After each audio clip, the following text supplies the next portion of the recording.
Bueno, como usted diga, señor Listo, docente. muchachos, buenas noches. Arrancamos con la clase de logística. Seguimos con el taller de ejercicios. Entonces, arranquemos, Diana. Un momento, voy. ¿Me confirma listo? ¿Sí? Sí, ahí se está viendo, perfecto. Bueno.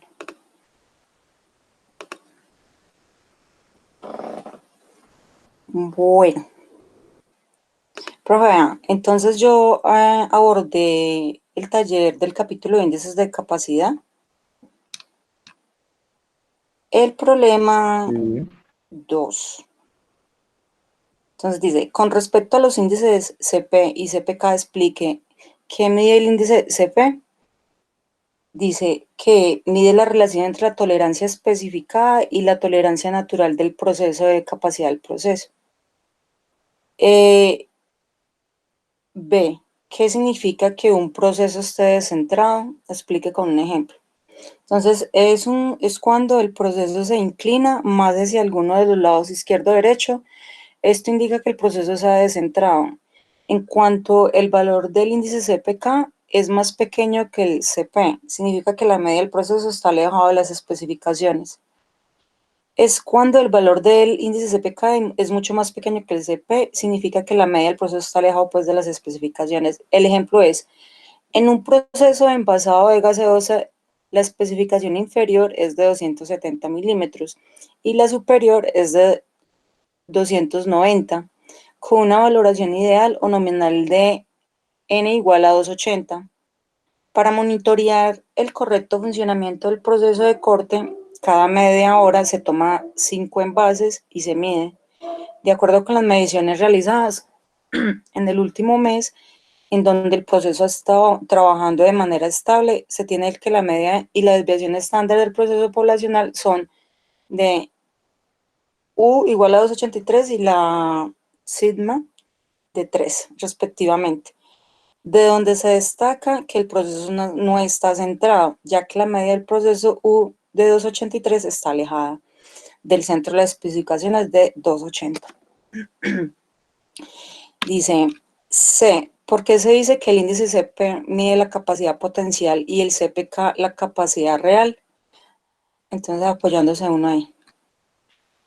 El índice CP sí toma en cuenta la variabilidad del proceso, porque de ahí se puede observar la clase o categoría de él.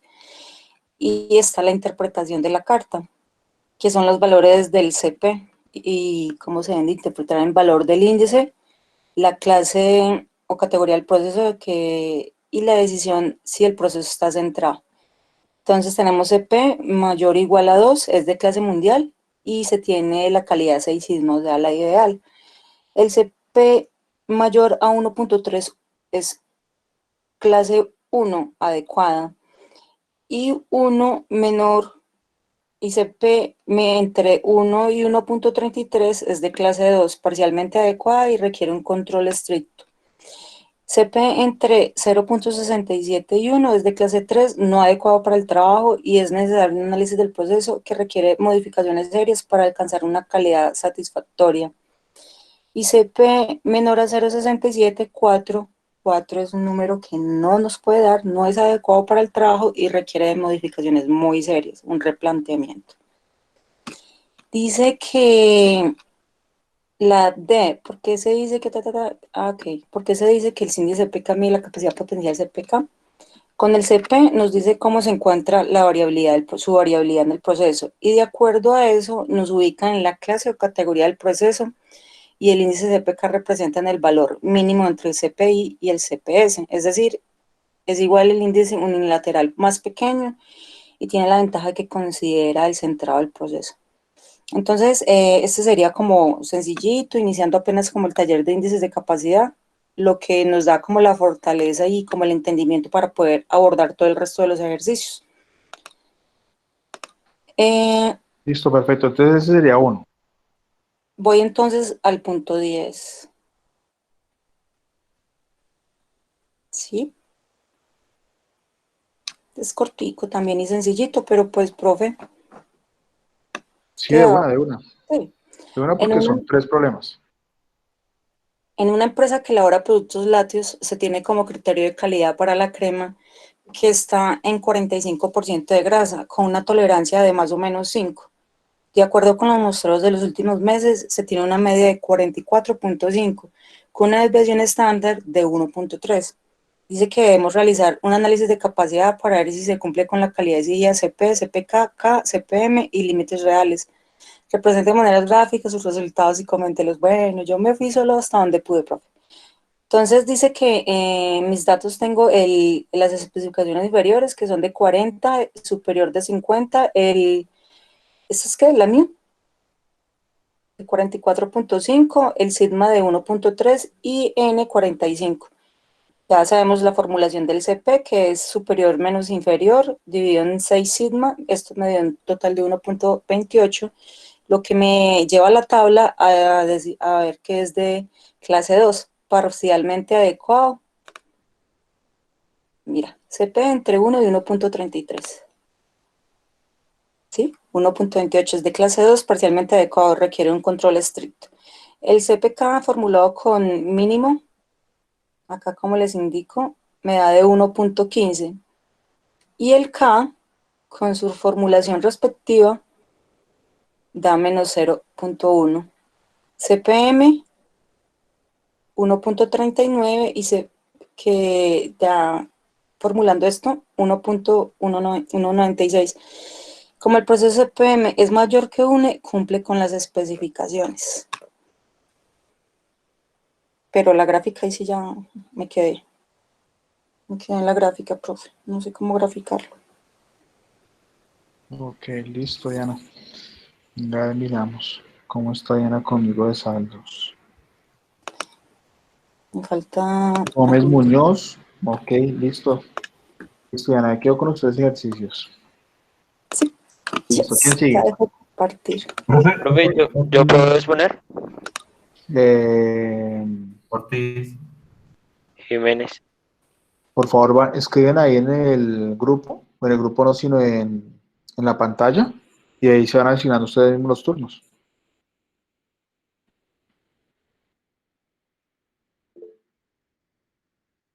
Listo, Julián, entonces porfa de una vez. Pues proyecte su pantalla. Listo, profe. Permítame.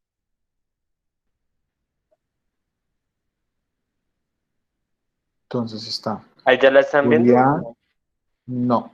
Está Julián, está Raúl, está Andrés Camilo, está Mirella, está Anderson, está Sebastián y nadie más. 1, 2, 3, 4, 5, 6 personas. Listo, perfecto. Permítame, profe. Listo, Ángelo. Listo, a ver. No pueden repetir problemas, Yo ¿no? estoy en la clase.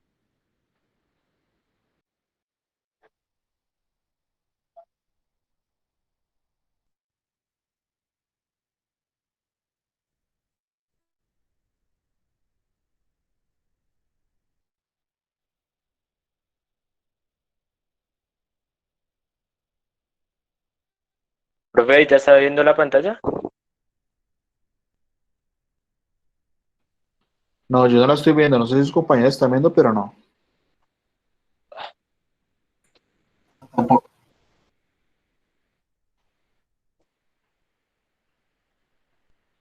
Sigamos con Raúl, mientras miramos qué pasó con Julián.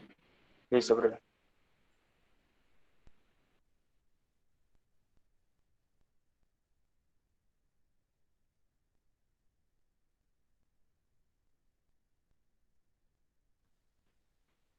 Listo, Raúl, por favor, arranque.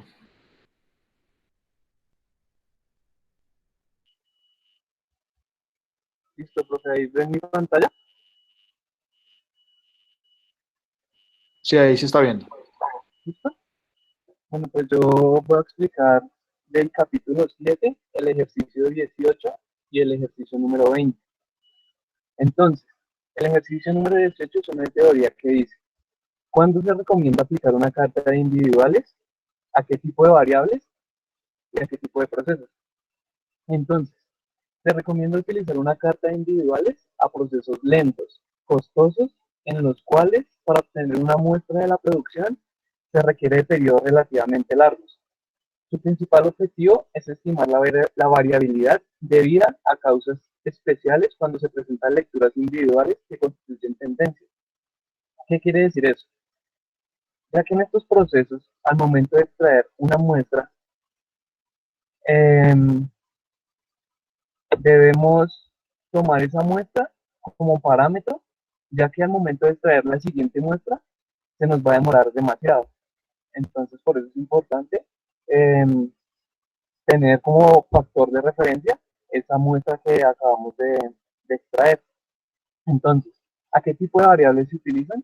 Se utilizan en variables de tipo continuo. ¿Qué quiere decir eso?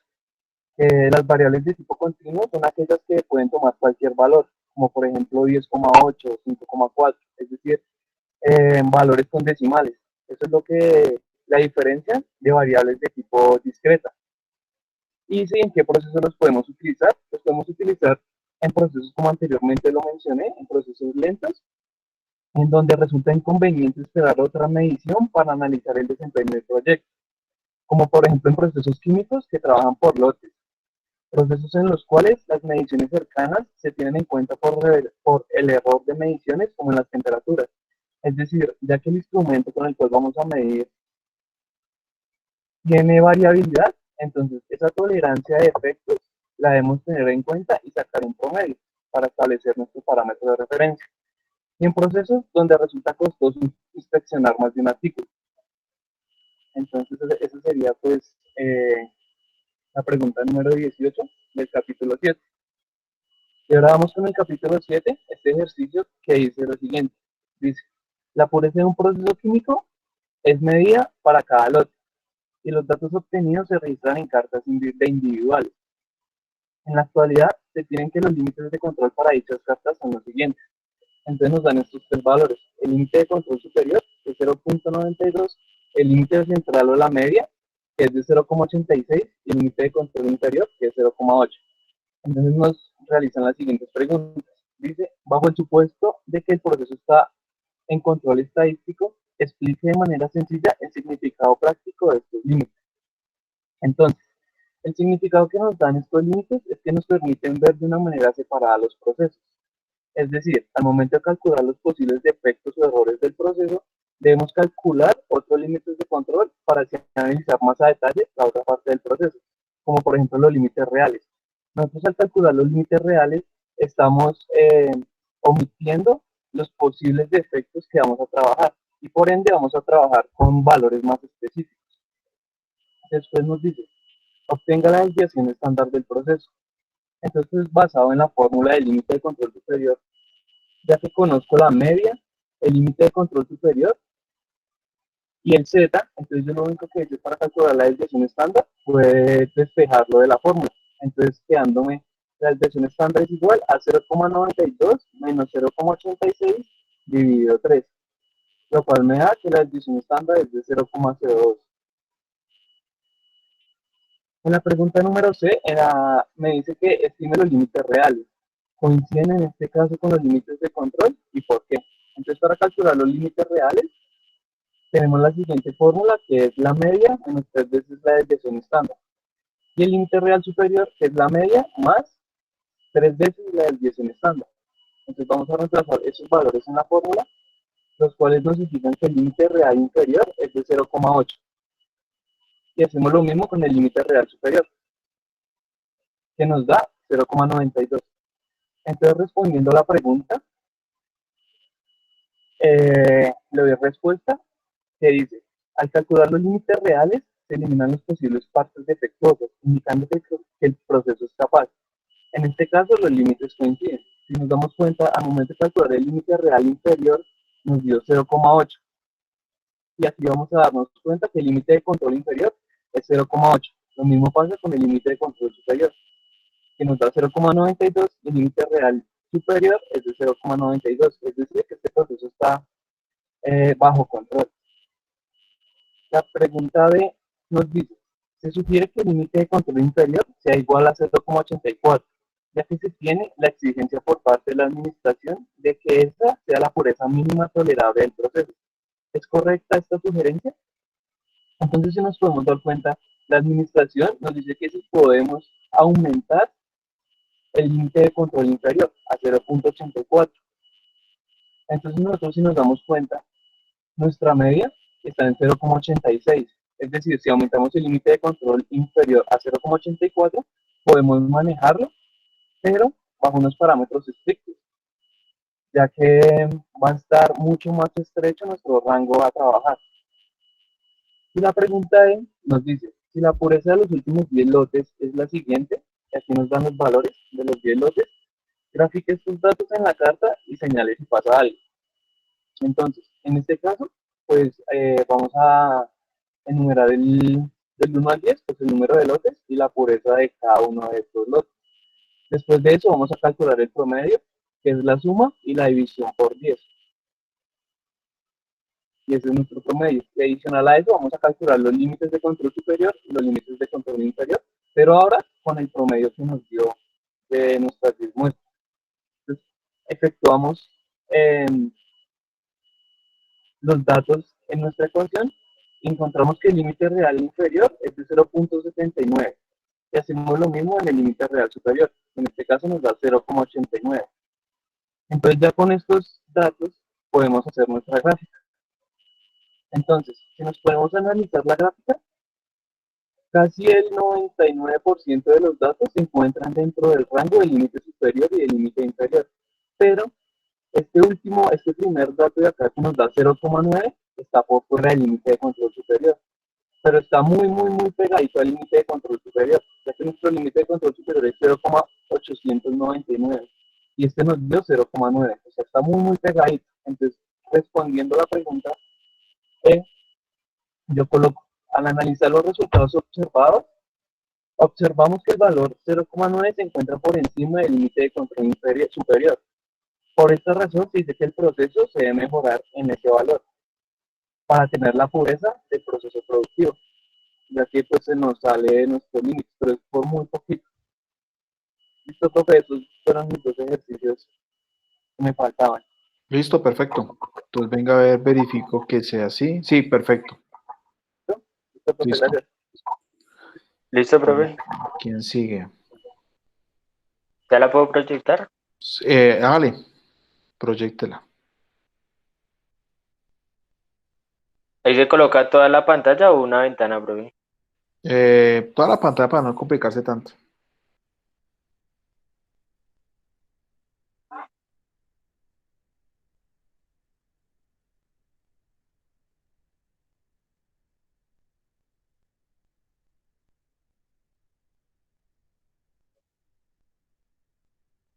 ¿Ahí están viendo mi pantalla? Sí, ahora sí. Listo, profe. Yo voy a explicar el punto 14 del capítulo 7. Entonces dice, se desea que la resistencia de un artículo sea de por lo menos 300 psi. Para verificar que se cumple con tal característica de calidad, se hacen pequeñas inspecciones periódicas y los datos se registran en una carta de XR. El tamaño del subgrupo que se ha usado es de 3 artículos, que son tomados de manera consecutiva cada 2 horas. Los datos de los últimos 30 subgrupos se muestran en la tabla 7.5 con test.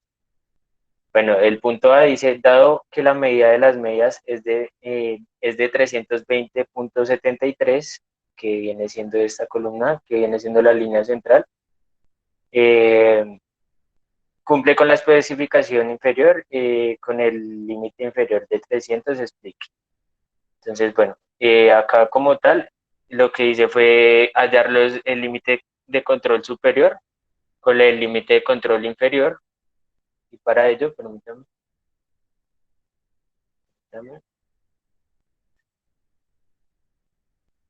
Bueno, para ello, en la fórmula está, permítanme que acá tenía la fórmula. Acá está.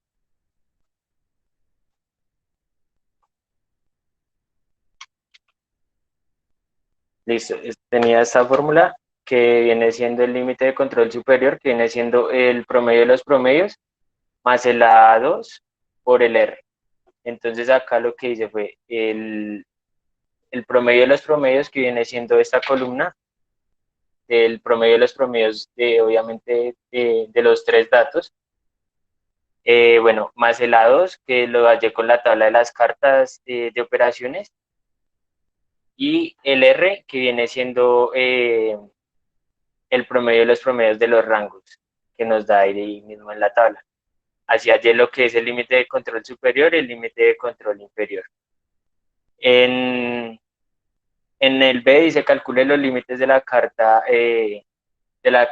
X y R y interprételos.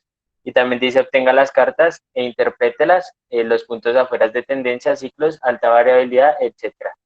Como tal, aquí en la gráfica X, como se pueden dar de cuenta, permítame, yo la agrando un poquito.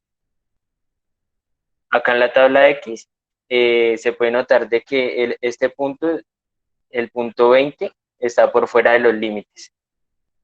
Lo que quiere decir pues de que no estaría cumpliendo con las especificaciones nomás este punto.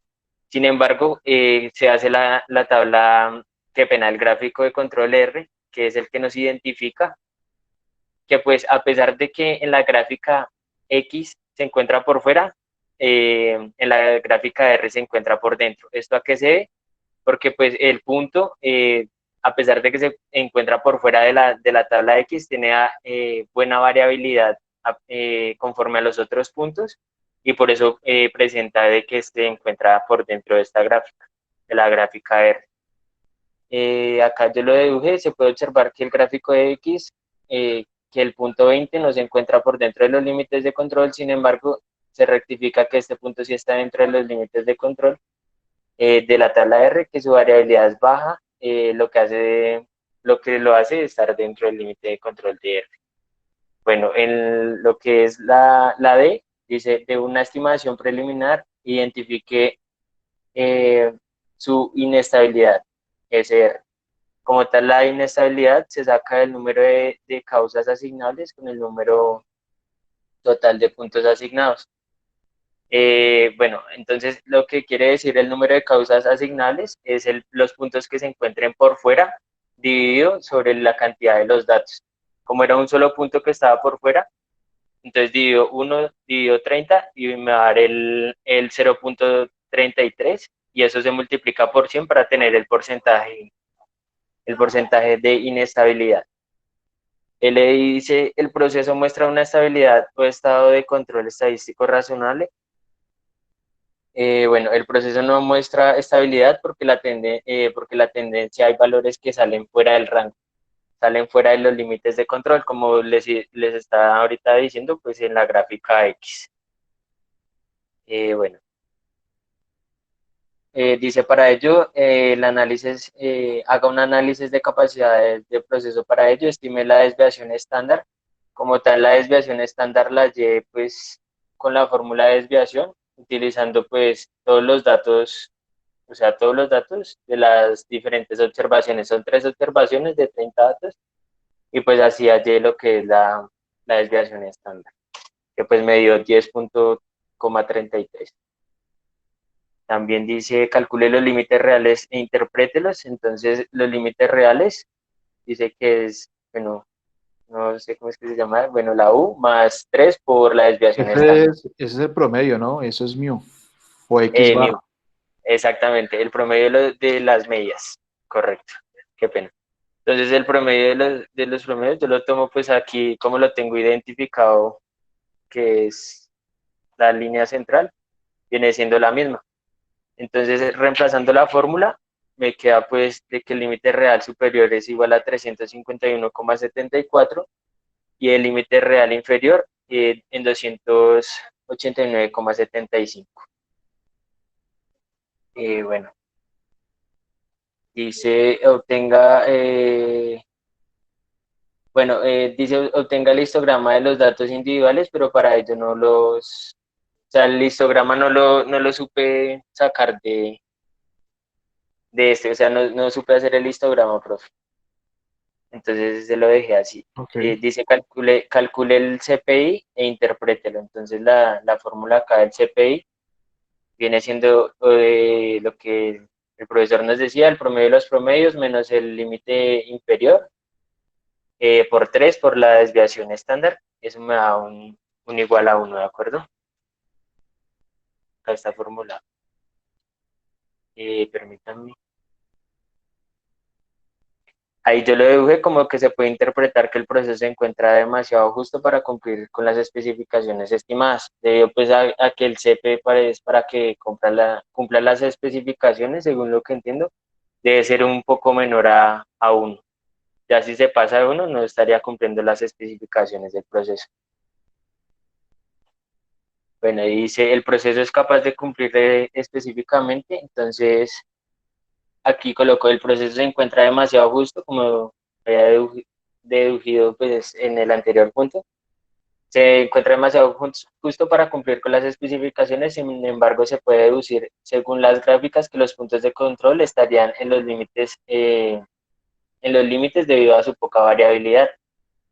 Y en el G la pregunta es, si procedió de manera adecuada, en el inciso anterior encontrará que la capacidad del proceso es mala. Pero ¿cómo se explica esto si ningún dato de la tabla 7.5 es menor a 310,0? Bueno, aquí en ese punto del 310, yo acá tenía una variable que pues sí estaba por debajo, que es esta. En la observación 3 parece que pues ese valor sí está por debajo. Entonces, lo interpreté de esta manera. Esto se reduce a la capacidad, no es buena. Sin embargo, en la tabla R, a la poca variabilidad de las observaciones, hace que los datos estén dentro de los límites. Y bueno, y en el H, pues nos dice de cómo poder ayudar al proceso, pues para que haya una mejora. Entonces, lo que fue que se puede sugerir una nueva resistencia del PSI del proceso. Como es por lo menos 300 de PSI, se puede sugerir que sea un poco mayor, ya que el proceso muestra que se pasa solo por una observación del límite superior. Sin embargo, el proceso tiene buena variabilidad del mismo.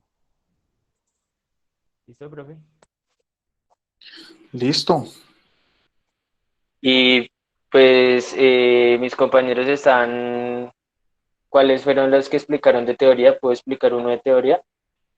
¿El punto 4 o el 6 ya lo expusieron? No, ni el 4 ni el 6. ¿Las puedes explicar rápido, profe? Sí, claro, de una vez. Listo. ¿Cómo se debe resolver un problema ocasionado por causas especiales? ¿Qué se debe hacer cuando el problema se debe a causas comunes?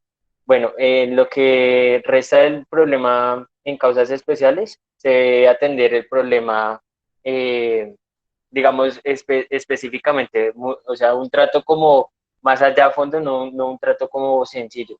Acá yo coloqué un ejemplo de si una carretera queda bloqueada por algún desastre natural, se debe acceder al lugar de destino por medio de otro transporte como lo vea la vía aérea. Los problemas, a comparación de los problemas comunes, son algo que siempre va a existir, por lo cual la mejora continua ayudará a hacer de estos problemas una fortaleza para mejorar la calidad. Pues no tiene harta redundancia, pues lo que quise explicar fue con un ejemplo pues de la cotidianidad. Y bueno, y aquí en el 6 dice que señale cuándo se debe aplicar cada una de las cartas XR o XS eh, y de individuales. En la carta XR es un diagrama para variables aplicadas a procesos masivos de producción, que pues como les venía explicando, digamos, en los anteriores eran gráficas de XR, que pues limitan en la gráfica X lo que son límites superior e inferior, pero pues la gráfica X va de la mano con la gráfica R, pues para mirar la variabilidad que tiene el proceso. Y en la carta XS es similar a la carta X, se aplica para procesos ya masivos, como tal, procesos más grandes, y se usan las desviaciones estándar, las desviaciones estándares, pero se sirve para tener una mayor potencia para detectar pequeños cambios. Los subgrupos es una carta que deben ser tomados o considerados a mayores de 10 unidades. Como tal, se utiliza, como aquí lo dice, para procesos masivos un poco más grandes de que las otras a comparación de la carta R. Pues la carta R tiene pues procesos específicos como, digamos, los anteriores eran subgrupos de 30, de 20. Ya la carta S pues viene siendo para grupos más grandes. Y en las cartas de individuales es un diagrama que se realiza o aplica procesos continuos, pero lentos, o donde el espacio de tiempo de medición da espacios de tiempos de medición entre uno y el otro. Pues esto yo lo dedujo como, o sea, tiempos de medición entre una observación y la otra. O sea, pues para hacer una carta más específico de una observación individual. Y ya, profe. Listo, perfecto. Venga, a ver, Jiménez. Listo, Jiménez completó los 3 puntos. ¿Quién sigue? Venga, a ver. Listo, profe, gracias. Entonces estaba Raúl, Andrés Camilo Torres.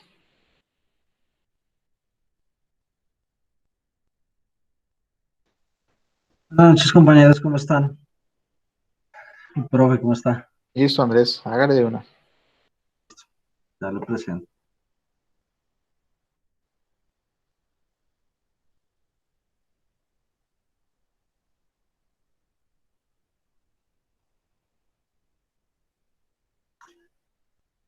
Listo, compañeros, ¿ya todos ven mi imagen? Sí.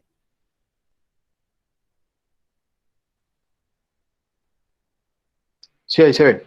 Sí, Listo, entonces voy a presentar el ejercicio 12 del capítulo 7, el cual dice que el riesgo del productor está definido por alfa, que es 0.05, para un nivel de calidad aceptable, que es 1.5%, y el riesgo del consumidor está definido por beta, que es 0.10, para un nivel de calidad límite del 4.6%. Utilizando las tablas de Cameron, selecciona un plan que concuerde con el riesgo del productor y esté cerca, como sea posible, de la condición del consumidor. Entonces, planteé los pasos que nos da la tabla, diciendo que se debe primero especificar los valores porcentuales dados por el nivel de calidad aceptable y el nivel de calidad límite, y los encontramos acá, que es 1.5, 4.6, y acá en porcentaje. Después vamos a convertir esos porcentajes en las proporciones. Nosotros primero vamos a tener la proporción número 1, que es la del nivel de calidad aceptable sobre el 100, y la proporción número 2, que es el nivel de calidad límite sobre el 100 también. Eso nos da la proporción ya con decimales. En el tercer punto vamos a calcular la razón de operación, que es la división entre la proporción 2 y la proporción 1, que nos da 3.0667. Una vez ya encontrado la razón de operación, vamos a buscar en la tabla, que fue la que nos suministró el capítulo, en la parte de alfa y beta, un número cercano a SRC. Y en este caso nos da el 3,21, que está ubicado con un C6. Y nos da un NP1 de 3,28, que están acá. Después de esa ubicación vamos a encontrar los números de artículos que vamos a inspeccionar. Y esos números de artículos que vamos a inspeccionar es la división entre, entre el NP1 que nos arroja la tabla y nuestra proporción número 1, que es el nivel de calidad aceptable. Eso nos da 219. Entonces quiere decir que se van a inspeccionar 219 artículos con un criterio de aceptación de C6, que quiere decir que tenemos un límite de defectos que se pueden a aceptar por esos 219 artículos de 6. Si es mayor de 6, de 7 o más, pues es el lote rechazado por completo. Listo, profe, digamos que es el ejercicio que tengo ahorita. Tengo más, pero pues primero quiero hacerlo de otros. Ok, listo. En un segundito lo pongo acá en la lista.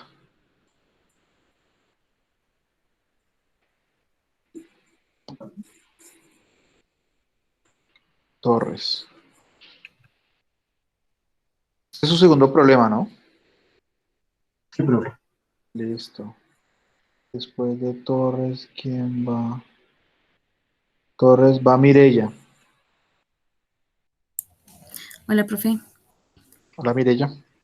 Pues yo tenía el mismo para exponer, pero pues voy entonces a hacer unos teóricos. Ok. La pregunta 10 del capítulo 12 nos dice que comenta el significado de los índices NSA y NSL, así como su reacción con el riesgo de productor y el riesgo del consumidor. Entonces, NSA, pues este significa el nivel de calidad aceptable, que pues básicamente es el porcentaje máximo de efectos que el consumidor considera aceptables en un lote. Este está relacionado al riesgo del productor, que es alfa, el cual pues la probabilidad de rechazar los lotes con un nivel de calidad aceptable y la probabilidad de aceptarlo se encuentra entre 0.90 y 0.95.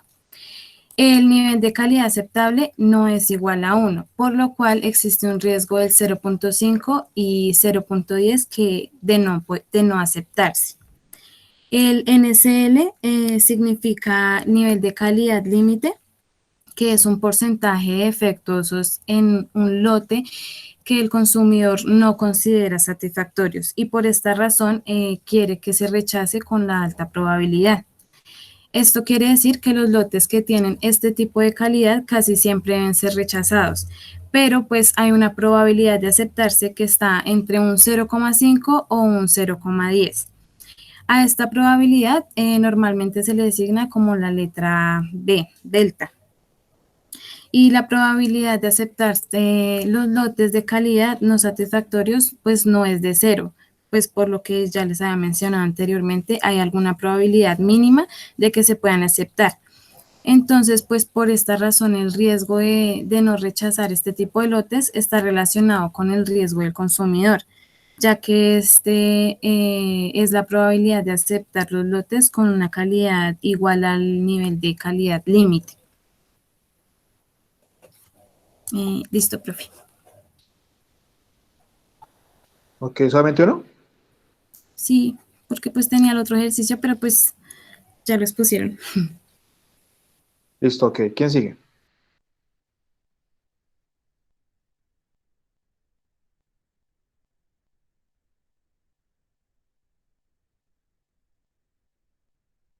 Antes el Ortiz.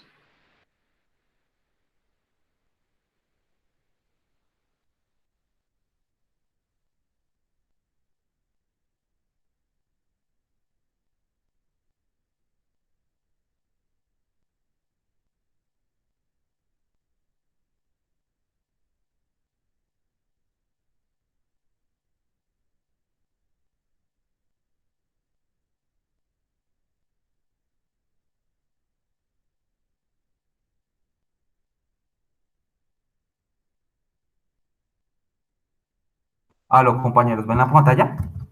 Sí. Listo, profe. Entonces yo voy a exponer el ejercicio 28 del capítulo 5. Entonces lo vamos a leer.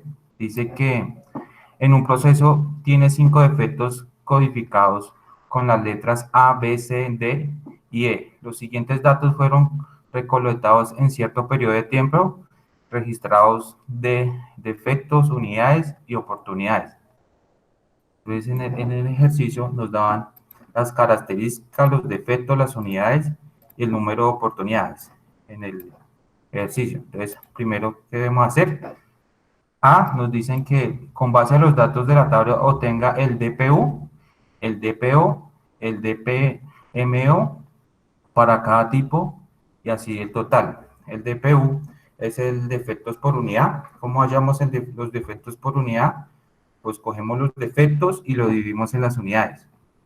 Defectos, los dividimos en las unidades. Ya pues arrastramos el DPU, que son los defectos por oportunidad, cogemos las oportunidades, las multiplicamos, las unidades las multiplicamos por las oportunidades y a ese resultado entonces cogemos dos defectos y lo dividimos en el resultado de las unidades por las oportunidades, que es aquí, como lo tengo formulado. En cuanto a los defectos por millón por unidad de eficiencia del proceso, es muy sencillo. Como ya tenemos el DPO, que son los defectos por unidad, únicamente hay que multiplicarlos por el millón de oportunidades, ¿sí? Ahí nos va a dar la eficiencia del proceso en cada uno del tipo 1, tipo A, tipo B, tipo C, tipo D y tipo D. Entonces, solamente eso. Eso es con base al punto A, ¿sí? En cuanto a Y, nos piden, digamos, cómo calculamos Y. Euler, sabemos que es 2,7183, lo elevamos al DPU, o sea, le restamos el DPU, que son los defectos por unidad, y ahí nos va a dar el Y. Y acá tenemos el nivel Z nivel Z a largo plazo y nivel Z a corto plazo. Nivel Z a largo plazo lo sacamos según una fórmula que tenemos en Excel, que es la distribución normal estándar inversa. Y a corto plazo solamente le cogemos la que nos dio y le sumamos 1.5 para el tema del punto B. Cuando dice que considere todos los defectos y determine cuál es el nivel del sigma, entonces pues aquí digamos ya tenemos digamos el resultado, cuántos defectos tenemos en total, cuántas unidades y cuántas oportunidades. Entonces acá digamos en cuanto a cantidad de defectos tenemos 96, cantidad de la muestra pues son 1715 y oportunidades son 77. Entonces para ya lo calculado, o sea, es lo mismo, calculamos la eficiencia del proceso con la cantidad total y a eso nos va a dar, digamos, que un porcentaje, digamos, que es el desempeño del proceso. Y a ese desempeño del proceso, pues con este nivel de PM02, pues acá nosotros tenemos como una tablita, le dicen el desempeño, el de eficiencia y la cantidad de CIMA, que es lo que nos están preguntando acá. Y cuál determine cuál es el nivel del CIMA, entonces nosotros, según esa tablita y según lo que nos dio acá, entonces digamos aquí, esto es lo que yo leí, sí, significa 712. Entonces están entre estos dos promedios, entonces nosotros, que lo tenemos acá, entonces es 4.7 CIMA. Lo máximo es del 3.4 CIMA, que es el 99.97. Aquí, pues tenemos el 99, el 94. Eso es con este ejercicio. Si tenemos alguna pregunta, pues. Voy a, no sé, ingeniero, pues, si me quedó bien o qué, profe. ¿Va a continuar con otro problema? Tengo acá uno de teoría, ¿sí? De una vez. Del capítulo 7, que es el muestreo de aceptación. Entonces dice, el muestreo de aceptación es una decisión intermedia entre dos extremos. 0 inspecciones o inspeccionen al 100%. Al 100%. Explique en qué condiciones se recomienda aplicar el muestreo de la aceptación. Pues aquí yo puse acá, digamos, mi observación. El muestreo de la aceptación es recomendable aplicar cuando la inspección se realiza con las pruebas destructivas, tales como las pruebas de tensión y resistencia. Para estos casos es indispensable la inspección por la muestra, ya que eso no se realiza, todos los productos serían destruidos por la prueba.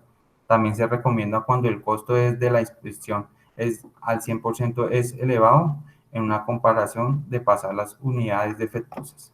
Esos dos son los ejercicios pues que tengo para presentar y compartir a ustedes. Ok, entonces serían, ¿cuántos problemas? ¿Dos? Sí, señor. Listo, entonces déjeme aquí, lo anoto. Esto está como Ortiz. Sí, señor. Ortiz Sierra Anderson. Listo, perfecto, Ortiz. Entonces miremos quién continúa acá. Hola, Después, profe, buenas noches. ¿Voy yo, de Sebastián? Ortiz. Después de Ortiz va Sebastián Ibáñez. Sí, correcto.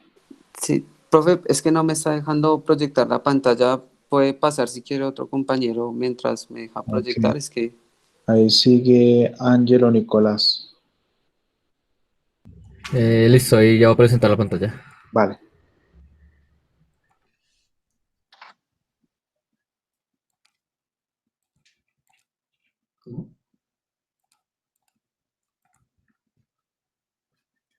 de la presentación, ¿no? Lo que nosotros subíamos.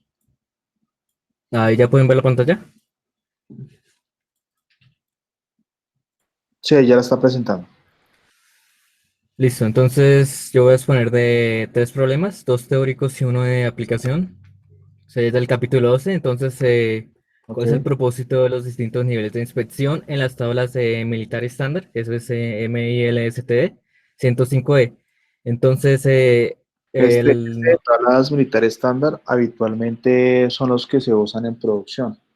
Entonces, pues todos los tipos de muestreo o aceptación de muestreo se reducen a aplicar el militar estándar. Entonces, para que por favor le pongan atención al tema. bueno, como no había explicado antes de qué se trataba el militar estándar, entonces es un sistema de muestreo de aceptación por atributos basado en el NSA y su objetivo es inducir al proveedor a mantener en un promedio el proceso al menos igual que el NSA de aceptación. Entonces, aquí tenemos la primera pregunta que dice, ¿cuál es el propósito de los distintos niveles de inspección en las tablas de militar estándar? Entonces hay 3 niveles de inspección, como aquí puede decir, y que hay nivel 1, un nivel 2 y un nivel 3. Entonces dice que son niveles que permiten modificar la cantidad de inspección sin evitar el riesgo del productor, pero cambiando el riesgo del consumidor. Entonces, como pueden ver, entonces dice el nivel 1 requiere cerca de la mitad de inspección que el nivel 2 y podría ser usado cuando pocos productos son rechazados. La diferencia entre usar algunos de esos niveles sea en el tamaño de muestra y por lo tanto en la capacidad del plan para rechazar una calidad para que el NSA. Entonces, la diferencia entre los tres es la cantidad de productos o de productos de lote que se van a tomar en la muestra. Y la pregunta dice, ¿cuáles son las diferencias entre el método de Cameron y el militar estándar para obtener planes de muestreo? Entonces, el método de Cameron dice que procedimiento para diseñar planes de muestreo simple satisface un NSA y un NSL dados. Entonces, como veríamos con el militar estándar, entonces el método de Cameron tiene los planes de muestreo con ambos, el fin de satisfacer a ambos NSA y NSL. Mientras que el militar estándar solo se preocupa en un NSA, entonces no tiene en cuenta el NSL. Entonces, aquí tenemos un ejemplo más aplicado, entonces de cómo se hace. Entonces dice el punto 18. En una empresa se aplica muestra de aceptación con base en militar estándar, el que usan un NSA de 1.5. Y conteste lo siguiente. A. Suponiendo los lotes de 12.000 piezas y usando un nivel de inspección normal 2, que es lo que normalmente se usa, es el nivel 2. Encuentre los planes normal, reducido y severo que se aplicarán. B. De acuerdo con lo anterior, este plan garantiza que no se acepten los lotes con un porcentaje defectuoso mayor al 1.5. Explique. Y el punto C, que dice que si el tamaño del lote en lugar de 12.000 fuera 32.000, compruebe que de acuerdo con Military Standard, el tamaño de la muestra y el número de aceptación serían los mismos. ¿Y por qué cree usted que sucede esto? Entonces, lo primero que hay que hacer es, pues, se anotan los datos. Dice que tenemos un NSA de 1.5, que un nivel de inspección de nivel 2 y un lote del tamaño de 12.000. Entonces, después de que se haya esto, vamos a la primera tabla del militar estándar y vamos a hallar qué tipo de letra vamos a usar. Entonces, vamos y tomamos el tamaño del lote, que es tamaño nivel 2, digo, no, el tamaño de 12.000, y buscamos el tamaño del lote y vemos que acá hay un rango de 10.001 a 35.000. Entonces, seguimos hasta acá hasta que encontramos el nivel de inspección que es 2. Entonces, vamos que de 12.000 y nivel de inspección 2 usamos la letra M. Entonces, aquí anotamos la letra M. Y después de que usamos esto, entonces vamos allá a los 3 niveles de inspección que se va a usar: el normal, el severo y el reducido. Entonces, hay 3 tipos de tablas que se usan la letra que acabamos de hallar. Entonces, primero vamos a la inspección normal. Entonces, vamos por letra M. Vamos aquí, vemos el letra código, que es letra M. Y para hallar esto, entonces, vamos desde la parte de la columna izquierda y vamos hacia la derecha hasta que encontremos el NSA que hallamos, se puede aparecer aquí en la parte superior de la tabla. Entonces, ese es el NSA. Entonces, decimos que tenemos un NSA de 1.5 y M. Entonces, vamos acá y buscamos la letra M. Miramos y vamos hacia la derecha, vemos que el tamaño de la muestra es 315, que eso vamos a hacerle o sea, los productos que vamos a inspeccionar. Y vamos hacia la derecha hasta que encontremos 1.5. Entonces vamos hasta que encontremos 1.5 y vemos que es aquí 1.5 y tenemos que AC, que es aceptación, y es de que es de rechazo. Entonces vemos que aceptación es de 10 y de rechazo es 11. Pues aquí los anotamos. Y una muestra de 315, aceptación 10 y rechazo 11. Y ahorita les explico qué significa cada uno de esos. Entonces vamos en la segunda tabla. Tenemos lo mismo que ahora severa. Vamos por lo mismo, letra M. Y vamos lo mismo que hicimos anteriormente, hacia la derecha. La misma muestra, 315. Y hasta que encontremos 1.5, que es aquí AC, aceptación 8 y rechazo de 9. Entonces aquí los anotamos. Y para el nivel de reducido, entonces hacemos lo mismo, buscamos la letra M, vamos hacia la derecha, pues miramos que esta es la muestra cambio, 125, y hasta que encontremos 1.5, que es de 5 y 8. Entonces vamos acá, tenemos de aceptación 5 y de rechazo 8. Entonces, ¿qué significa esto? Entonces, como pueden ver, entonces, para la inspección vamos en la normal, a hacer una muestra de 315 y vamos a aceptar hasta que haya 10 defectos. Si hay más de 10 defectos, como pueden ver acá, se rechaza totalmente el lote. En severo, entonces es casi lo mismo que el anterior, y aceptación es 8, y más de 8 defectos se rechaza el lote. Y aquí es donde cambia que se han reducido, que la muestra es 125, y como pueden ver acá hay como una variación que no están los de aceptaciones de rechazo seguidos. Entonces que digamos, si hay 5 defectos, se acepta. Si hay más de eso, se rechazaría todo el lote. Entonces, ¿qué hay si hay 6 o 7 defectos? Entonces dice que si hay 6 o 7 defectos, entonces se aplicaría una inspección normal. Entonces vamos de aquí. Entonces si aquí nos dio, digamos, 6 defectos, tendríamos que aplicar nuevamente la inspección normal completamente. Entonces con estas especificaciones que ya dijimos. Entonces es el punto A. El punto B dice que de acuerdo con el anterior, este plan garantiza que nos acepten lotes en un porcentaje de efectos mayor a 1.5. Entonces, como pueden ver acá, entonces yo allí hallé los defectos, entonces dividí la máxima aceptación que se podía hallar y entre la cantidad de la muestra. Entonces, aquí hay 3.17, el siguiente 2.5 y en el otro 4. Entonces, no garantiza que se acepte mayormente hasta 1.5, porque pueden ver acá, entonces acepta más defectos. Eso es debido porque estamos solo trabajando con el NSA y no con un NSL, o sea, un nivel de aceptación límite o de nivel de calidad límite. Entonces, por eso no vamos a conseguir solo lo que dijimos de NSA. Y si el punto C, entonces dice que nos cambian el lote de 12.000 a 32.000. Entonces, dice compruebe que de acuerdo a ese se encuentra el mismo tamaño de muestra y el número de aceptación serán los mismos. Entonces, como pueden ver acá, la forma que está como, digamos, escrito este militar estándar, están como en estos rangos, y como pueden ver, si 12.000 y 32.000 caen en el mismo rango de 10.001 a 35.000. Entonces, sí, si hacemos, digamos, si quitamos de 20.000, 25.000 hasta 35.000, vamos a tener los mismos resultados de inspección que teníamos en este ejercicio. Ya, y pues esos serían los 3 puntos. Yes.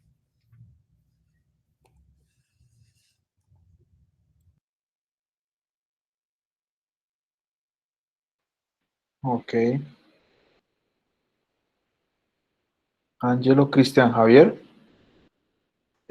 Profe, sigo yo, pero es que se me desconectó desde el computador, está fallando el internet, entonces me tocó con los datos desde el celular. Estoy tratando de conectar los datos al computador, pero estaba un poquito lento. Ok. No sé si me esperas. No, vamos siguiendo. Andrés Agustín. Señor, ya comparto la pantalla. Listo.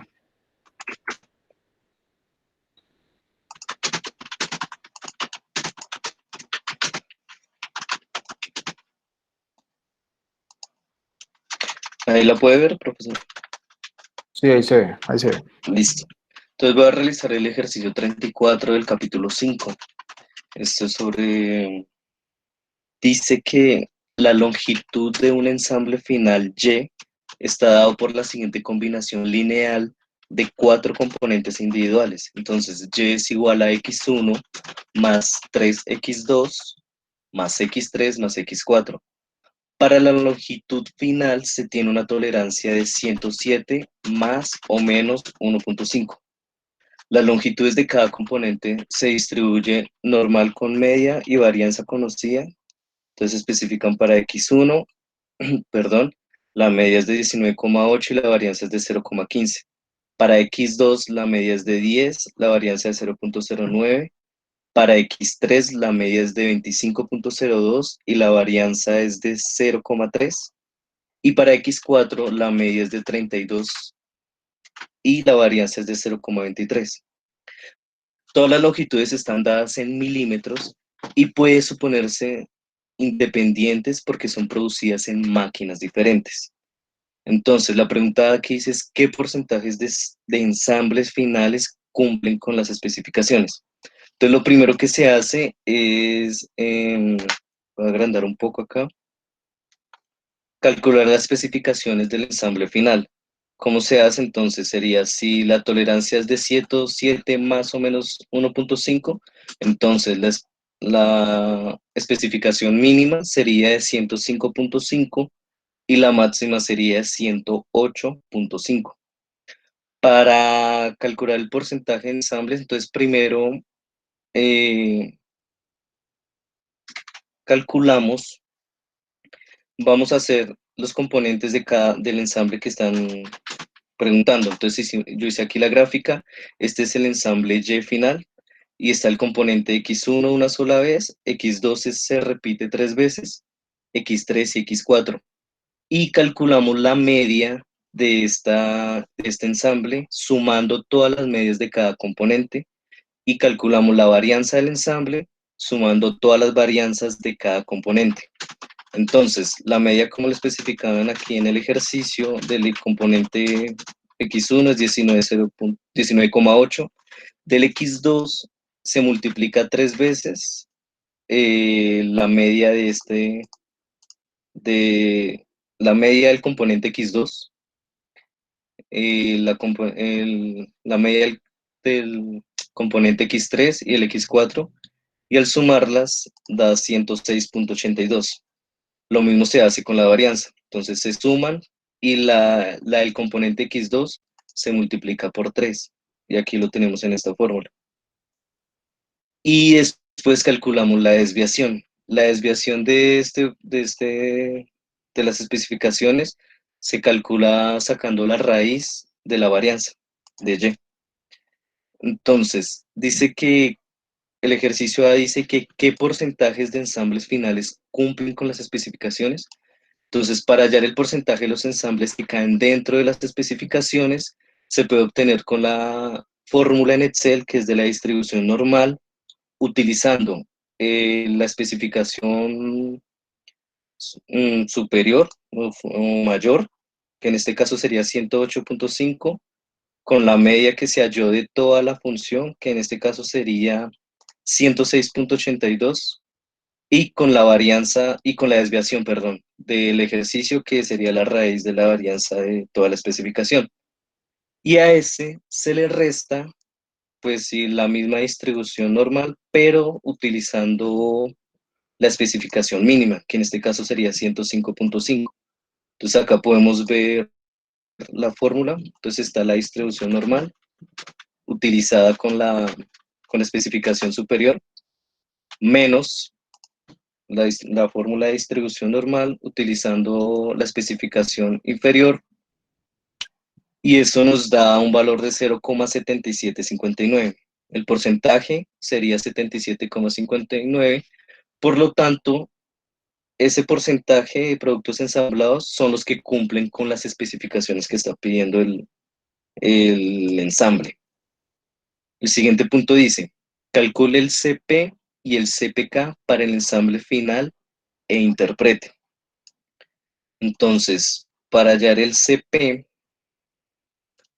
el índice CP es igual a la especificación superior menos la especificación inferior dividido en 6 sigma, en 6 por la desviación típica. Entonces aquí tenemos la fórmula utilizando los valores que pide el índice CP, y esto nos da 0,61.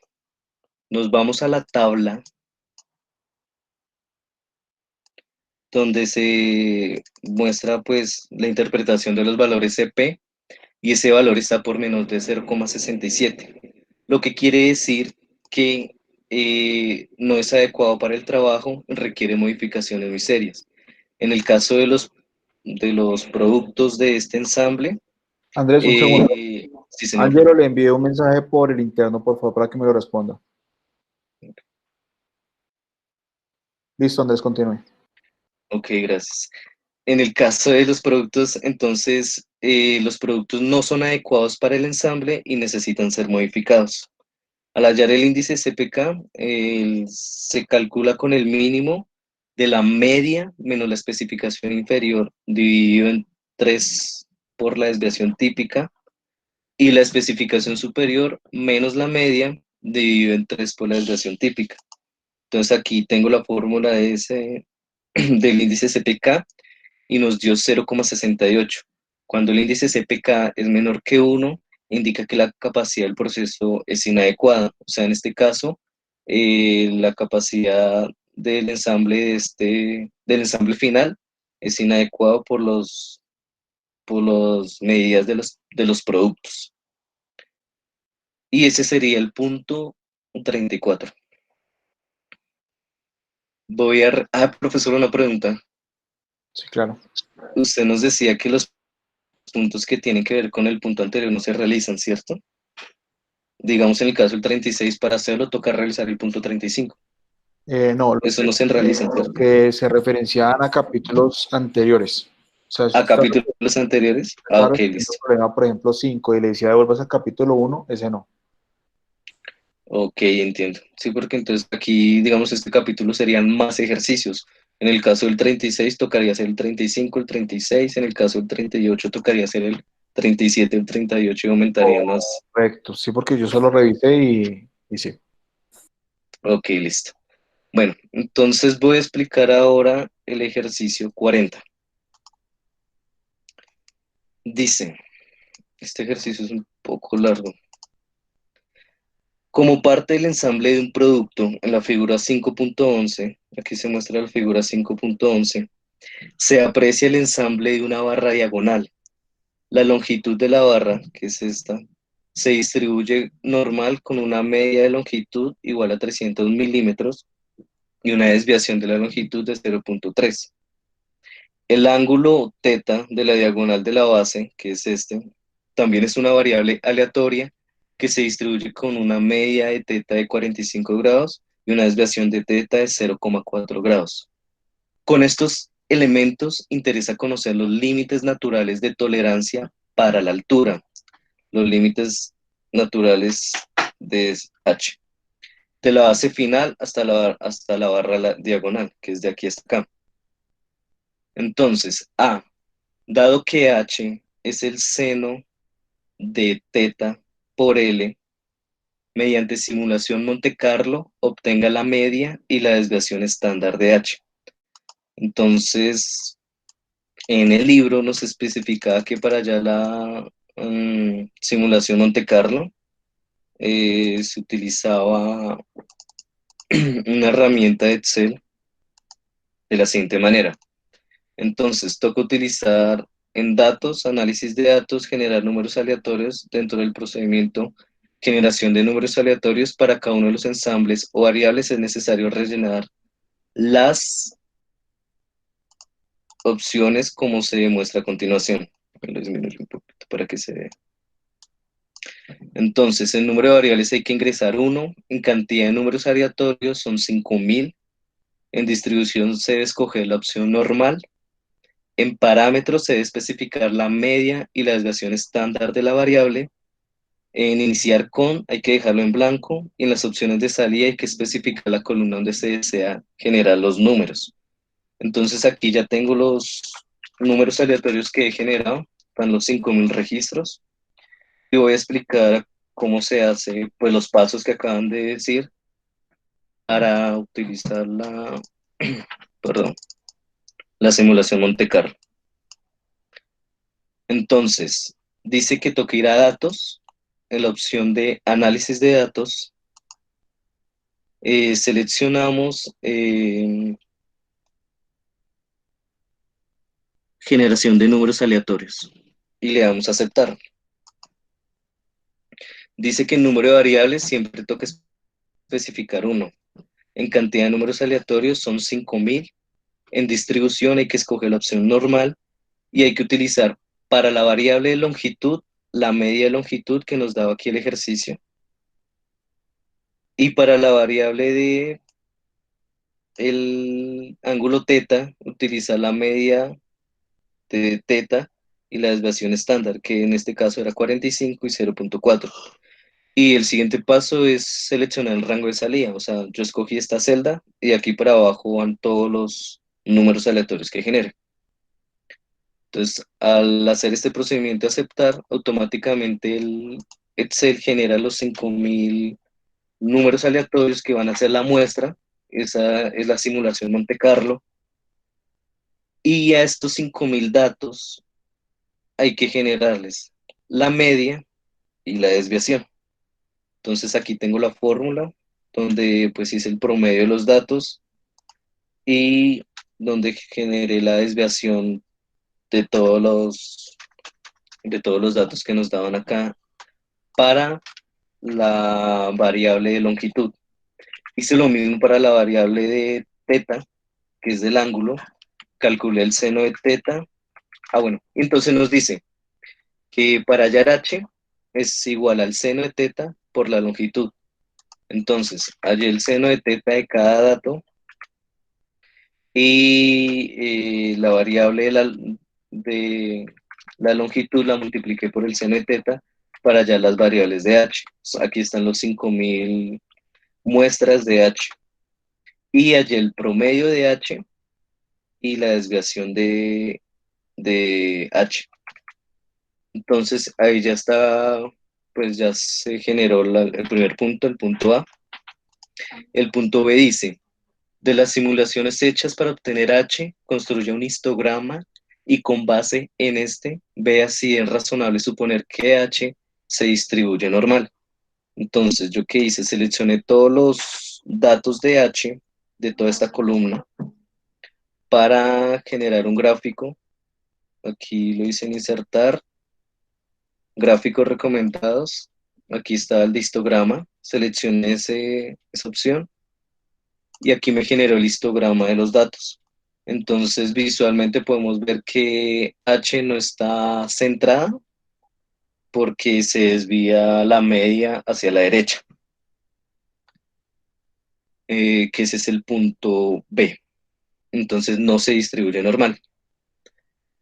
Con los datos, entonces el punto C dice: con los datos de la simulación obtenga el mínimo, el máximo y el rango para H. Entonces aquí igual con las funciones de Excel puedo generar el valor mínimo, que es utilizando la fórmula, bueno, el valor máximo y el valor mínimo. Entonces el valor máximo es utilizar la fórmula max y selecciono todos los rangos de H. El valor mínimo hago lo mismo. Utilizo la fórmula min y selecciono todos los rangos de la variable H. Y así obtenemos el rango de máximo y mínimo de todas estas variables. Ese sería el punto C. Y el punto D dice, espera que eso está largo, dice: suponga que la distribución es normal y obtenga los límites naturales de tolerancia para H. Entonces, ¿cuáles serían los límites naturales para la tolerancia de H? Entonces, suponiendo que es normal, lo que hacemos es, para el límite inferior, sería sumarle la media más la desviación, perdón, restarle a la media la desviación, y para el límite superior sería sumarle a la media la desviación. Por lo tanto, los límites naturales de la variación de h para la altura serían 171,6 el mínimo y 300,47 el máximo milímetros. Y ahí completaría el ejercicio 40. Y ahí ya quedarían los dos puntos que me hacían falta explicar.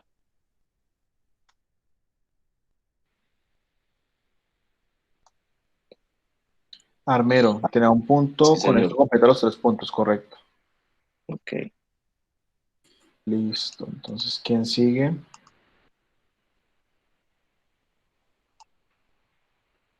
Sigue nuestra amiga Lina Paola Bermeo.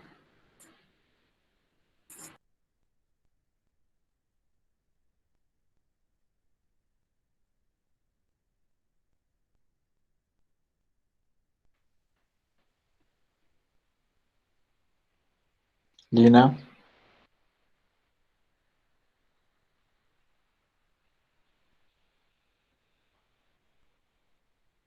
Ah, ya dice Lina que yo no. Que ya no, Lina. ¿Qué pasó, Lina? ¿Lina se fue? No, ahí está Lina. Listo, No, entonces. profe, acá estoy, ¿sí me escucha? Sí, pero ¿qué pasó?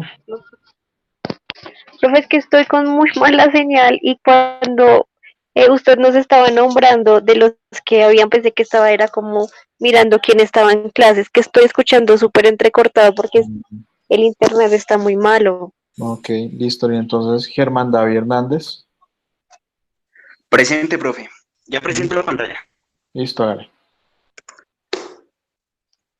Los ejercicios que han resuelto han sido ejercicios bien enriquecedores. Por ejemplo, el de la simulación fue bien interesante. El otro también fue bien complejo. Se han presentado ejercicios bien buenos.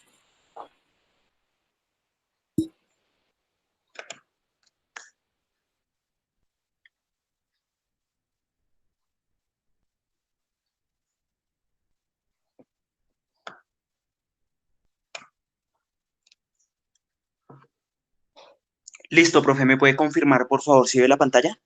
Sí, ahí la veo. Listo, profe. Yo voy a explicar 3 ejercicios del capítulo de índices de capacidad, empezando con el ejercicio 14, que dice la especificación del peso de una performa de un proceso de inyección de plástico es de 60 más menos 1 gramo. Para hacer una primera valoración de la capacidad del proceso, se obtiene una muestra aleatoria de 40 piezas y una media que resulta de 59.88 y un S que es de 0.25, que va a ser nuestra desviación estándar. Entonces, en la parte de acá, saqué todos los datos que vamos a necesitar para resolver el ejercicio. En la pregunta A nos dice estimar con un intervalo de confianza del 95% los índices de CP y CPK e interpretar cada uno. Entonces, tenemos que la especificación superior va a ser los 60 gramos más 1, que está la especificación superior. La especificación inferior va a ser los 60 menos 1 gramo, que va a ser 59. Entonces, de ahí sacamos CP, que es la especificación superior menos la especificación inferior sobre 6 veces sigma, que nos da 1.33.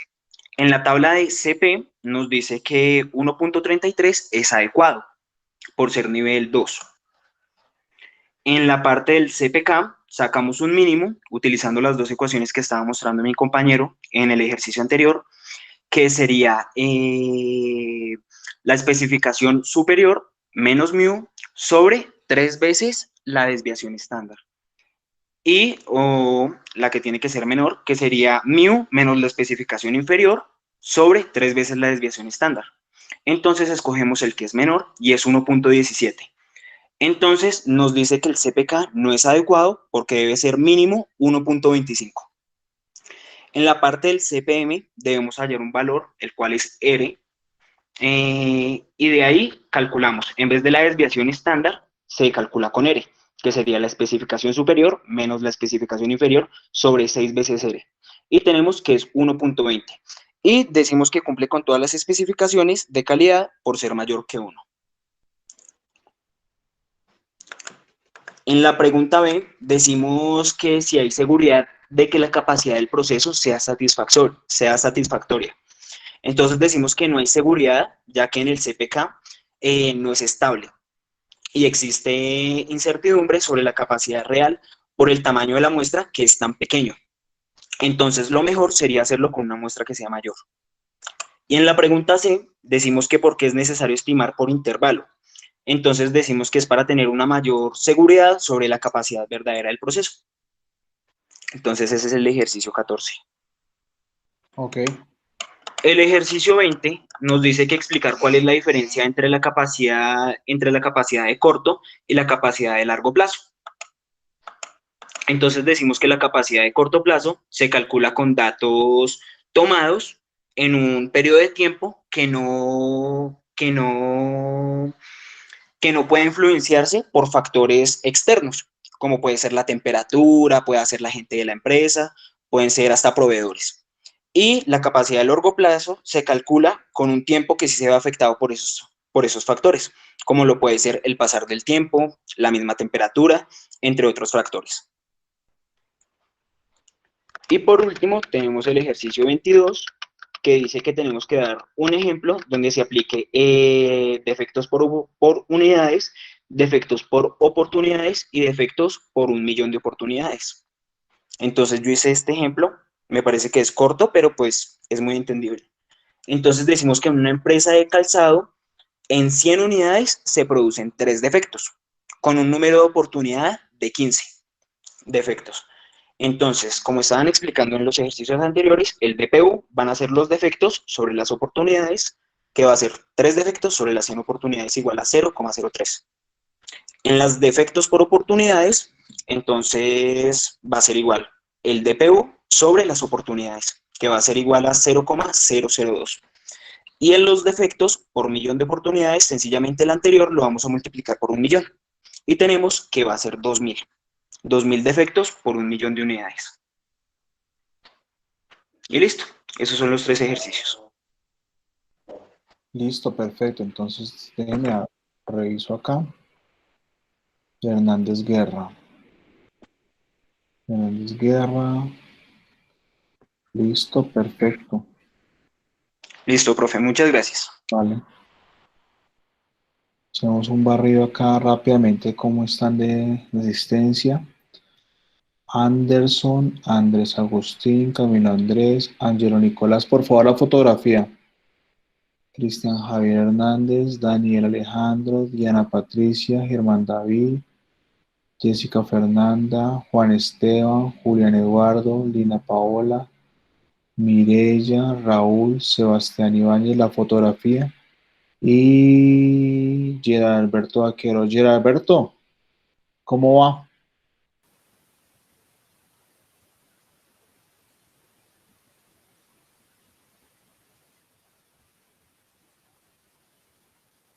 No escuchamos a Gerard Alberto. Profe, buenas noches. Gerard, usted Señor. no ha realizado ningún problema, ¿no? No, profe, no he explicado ningún problema. Bueno, recuerde que son 3 problemas y en su caso, pues en inglés. Listo, sí, señor. O sea, pues usted denota su habilidad de manejar muy bien el inglés. Entonces, por favor, los va a hacer en inglés. Listo, sí, señor. Y hace falta, creo que faltan 2 niñas. Creo que falta Jessica Denise.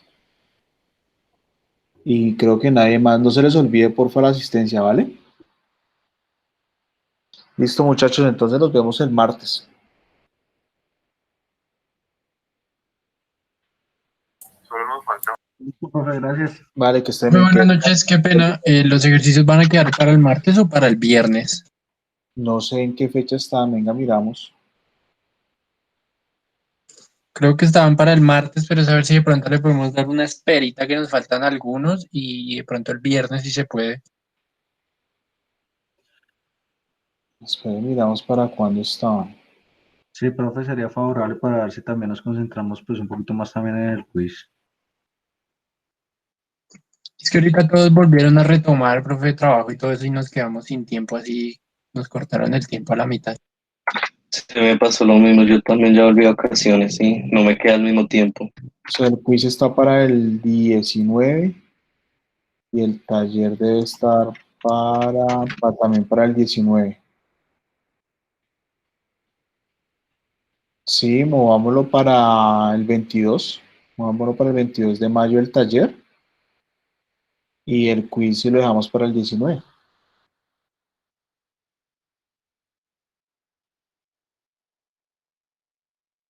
Listo, muchachos. Ah, no, sí, el quiz ustedes ya lo tienen. El quiz de ustedes es un quiz abierto.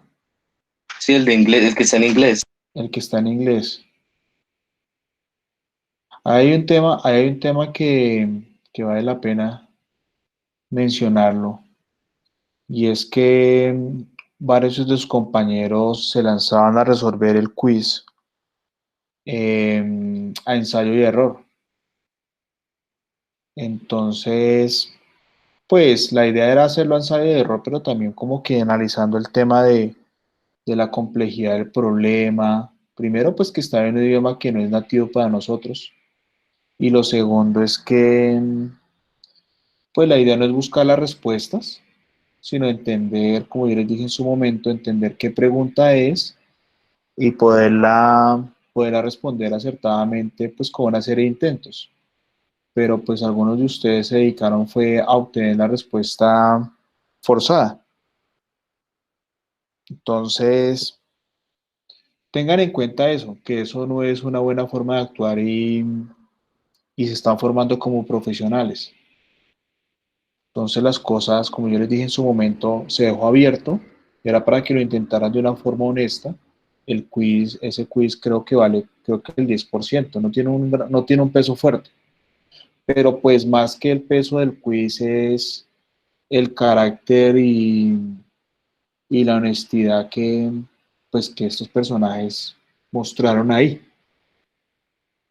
Entonces, no son todos, eso sí les digo, pues no son todos, pues las personas que les hago el comentario saben por qué lo estoy haciendo. Y listo, muchachos, entonces no se les olvide responder el quiz, no se les olvide la asistencia, hacer la asistencia en Classroom. Y continuamos el día martes y ampliamos el plazo de entrega para los ejercicios para el día viernes. Y recuerden que el siguiente martes ya es el parcial. Listo, profesor, gracias. Vale, muchachos, que descansen. Vale, profe, muchas gracias. Vale, gracias. Buenas noches. Gracias, chao. Chao. Gracias, profe. Chao, Vale, chao. chao.